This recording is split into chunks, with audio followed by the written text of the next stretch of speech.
So I think you must have heard now for the last 90 minutes a very profound set of guidance, information, and probably, I would say, a good sense of collective intelligence in terms of how to make NBFCs a lot more successful and enable the journey of becoming a very successful enterprises.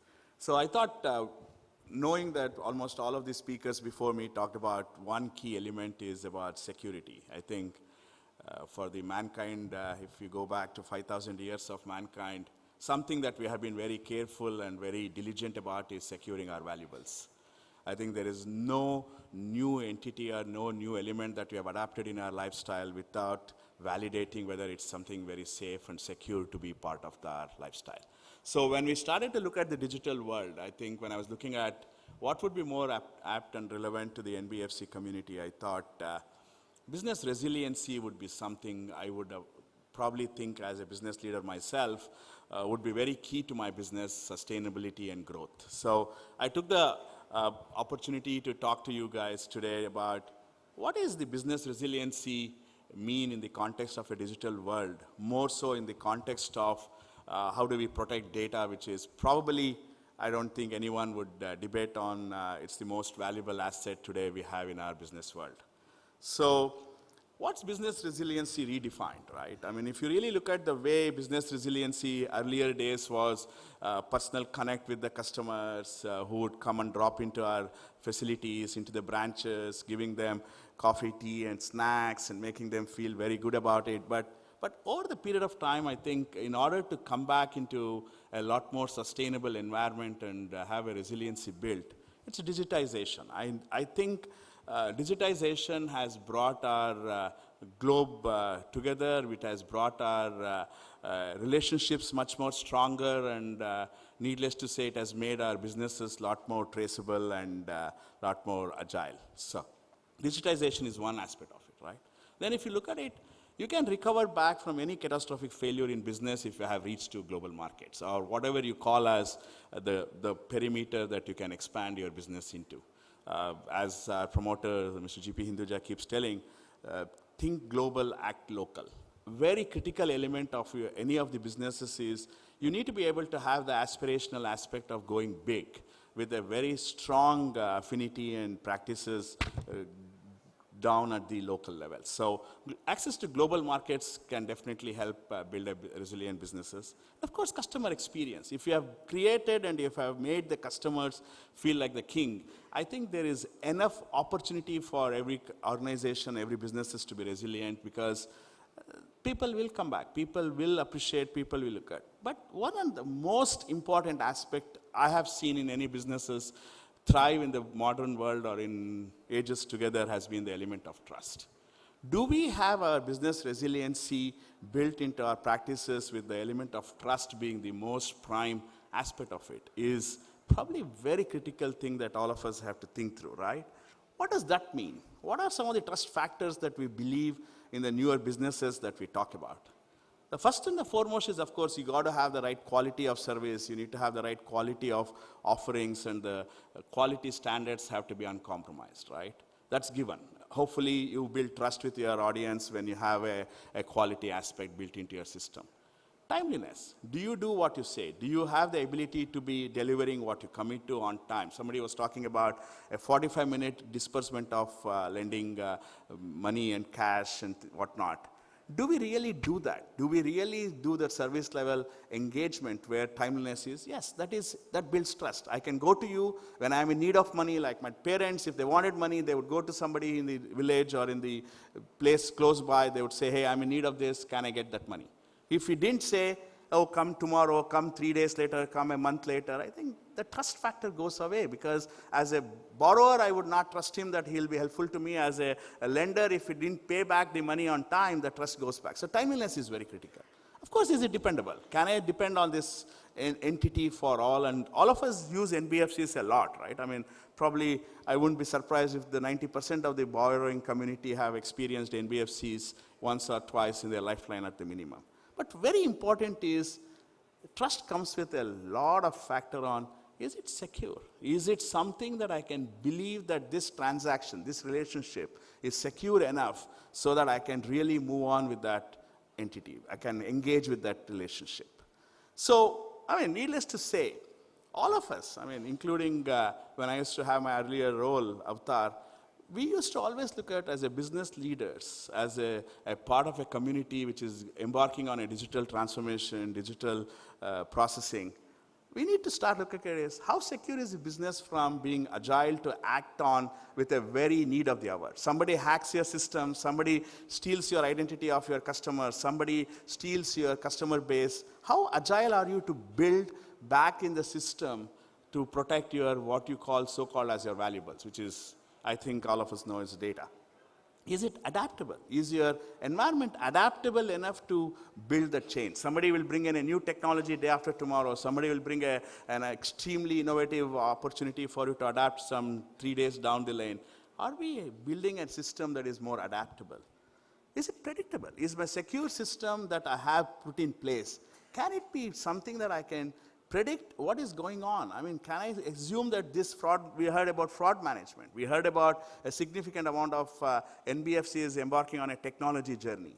How predictable is my system, my secure environment that I'm building? Like, we all move into new places. We all probably have our kids go to different places. Do we not worry about these 4 things when we want to embark on a new way of life? Is it agile enough? Is it adaptable? Is it predictable environment that my people are going to? And last more, is it reliable?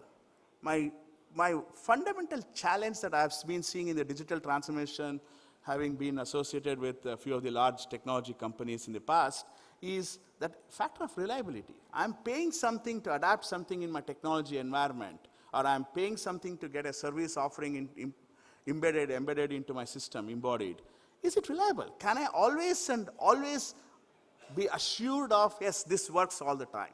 I think that's a very critical element that I think going forward in this whole digital world, people will be looking for. How reliable is my secure system? So then I started to look at what would be secure systems mean.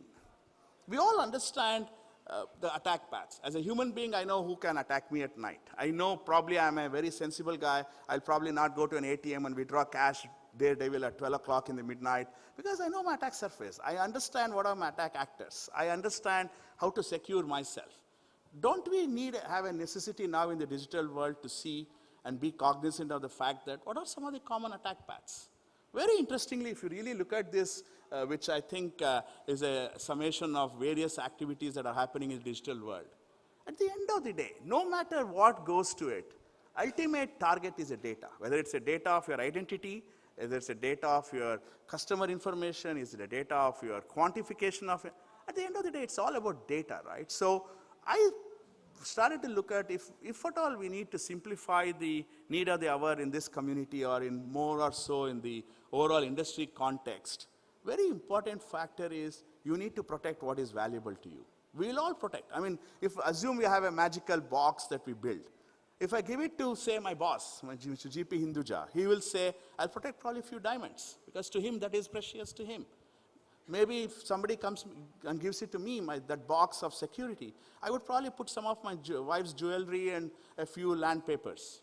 If I go to a corner guy who is a watchman or a security guard and give him that magical box, probably he'll put groceries in it because he doesn't want his groceries to be hurt during monsoon season, or maybe he'll put something else. So valuable things that I am assuming all of us are appreciative of the fact is data today. In this context of NBFC, in this context of everybody looking at digital lending platforms. How do we look at the data? What are some of the attack paths? If you really look at it, no matter what you do, you are very, very reliably adaptable and agile way of securing your data only when you look at it from an inside out.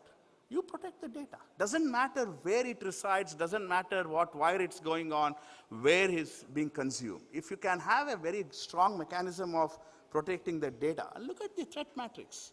Every actor in the world who is accessing or trying to access your information, what is it about? It's about money. The financial sector is probably one of the most dependable, reliable, yet vulnerable aspect of our lifestyle, of our ecosystem. Look at it. I mean, Military, of course, government. But to me, if my financial system is vulnerable, how do I live? How do I live with this uncertainty of whether my money is secure, my transaction is secure, my everything is secure, which depends on our financial institution ecosystem. So when I looked at this, I said, this is very important. We are moving into we are really moving into a digital environment, in my humble assessment, is where there is no trust. We have to move into an environment in our businesses, in our building our resiliency, in enabling our businesses and technology with an absolutely zero trust. My cook comes at 10 o'clock in the morning, my watchman allows her to get inside. The same person is coming at midnight. I think we should have some level of system that, hey, why is she coming at night? Is she coming with someone else? Does she have any? So it's absolutely zero trust environment, guys. In fact, if we build our businesses with our adoption of technology to operate in a zero trust environment across the whole 9 yards of our business processes, I think I can guarantee you the chances of you being on the page 3 or page 1 or whatever on the systems will be absolutely minimal, zero probably. But do we really understand what is zero trust? Do we really understand what do we mean by protecting the data? It has 3 life cycle stages. When data is at rest, when data is in motion on the wire, and data is being consumed. I mean, if you look at, I lived in the United States for some time. People used to consider US president as very valuable asset to that country. I mean, every president and every politician for that matter. You have seen a president's protection was so vulnerable. A president was killed when he was in motion, John F. Kennedy. A president was killed when he was watching him play, Abraham Lincoln. So how much ever you put emphasis on protecting somebody, protecting a valuable, it is prone only in 3 stages. When something is at rest, when you feel it is secure but it's not, when something is going on the wire, when it's in motion, and when it is being consumed. You open the jewel box and start to feel the jewels. So we thought one of the ways that we could potentially secure the financial transaction community, which has gazillion bytes of data moving back and forth and being consumed in all aspects of your systems by all unknown and no identified and unidentified end user base. How do we do that? Is only by adapting a unified approach for your securing your data. I don't think it's about who provides it. It is what is being provided. It's how it is being provided. I'm part of a cybersecurity company. It doesn't mean I'll say I'll give you nirvana of your data protection. But at some point of time, people have thought through protecting your valuables and working around that to give you probably are the best bet in the industry to protect what your valuables are. So when I started to look at it, what has changed? If you really look at what has changed in the emerging technology domain of adapting technologies, be it your artificial intelligence, looking at your chatbots, looking at your mobile computing, cloud computing, whatnot, ultimately it comes down to what does your boundary look like? If I want to protect my house, we build a compound. As a king, if I want to protect my kingdom, I protect forts, I build walls, But at this newer generation, where we have moved in from a conventional, traditional business domain, or a world that we used to live in, is where our perimeters are completely undiagnosed. In fact, there are people who will be transacting on your systems, probably from some Timbuktu that you don't even know where they are residing today. They may be accessing your systems as your vendors or as part of your employee ecosystem on a holiday vacation. If he has to close a deal, he has to service some customer. How do you know in an ever-growing, ever-evolving perimeter shifts that are happening with all the huge influence and, in my opinion, adoption of these little gadgets that have become your day-to-day life? It's about protecting that perimeter. So when you are on a motion, when you are looking at data in motion, please be aware that the best way to ensure you have a resilient business and probably a secure business environment is when you create your perimeter. Is this person required to access something? If so, can I authorize him first and then give him the access? For example, if somebody is willing to come inside this room, what if I can ensure that all of you are invisible and only I am visible if he has to talk to me? If he is coming to harm me, what if I can hide me from him so that he doesn't see me? Very critical aspect is how do you create that perimeter?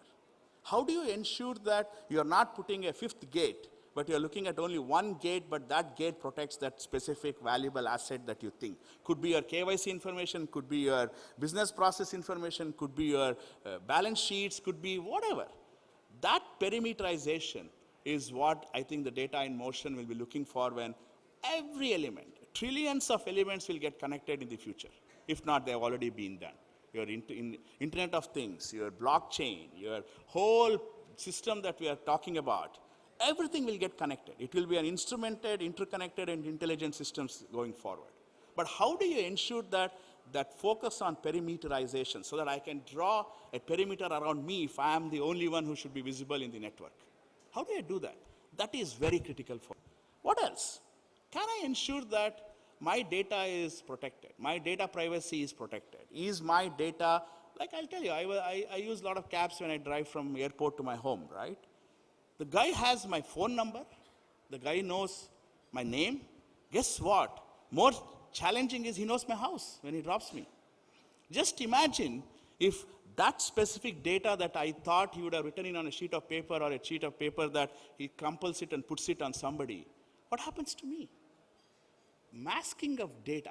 When somebody is not in the context of authorized usage scenario, if they can build a masking, you want to give realistic data for somebody to test your environment, if you want to give some realistic data for somebody to validate your environment, give them realistic data, not the real data.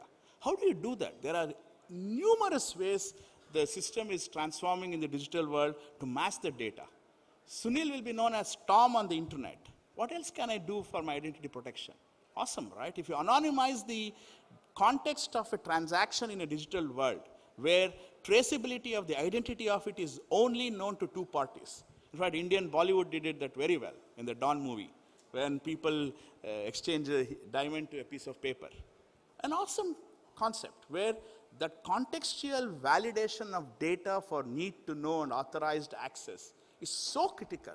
And I'm pretty sure this audience probably collectively is probably dealing with probably 500 million people in this country, either lending or collecting or interacting, promoting, marketing. You are at a last mile of a touch point. Don't you feel your responsibility, and it's our responsibility to ensure that privacy of the identity and the information that we perceive is very critical to be protected. So start focusing on how data in use and rest can be managed. Very important is protecting that, masking it. It could be a 16-digit card number, but identity masking and data masking is going to be the new wave of data protection. I think if we are successful in doing data in motion, data at rest, and data in use effectively, folks, I think we need not be worried about any of these complexities that we need to bring in. I think the beauty of adapting a technology, in my definition, in this digital world is its simplicity. If you understand what is the simplified way of protecting the data through its life cycle, I think all of us will be absolutely clear about our business resiliency and our business success. Thank you.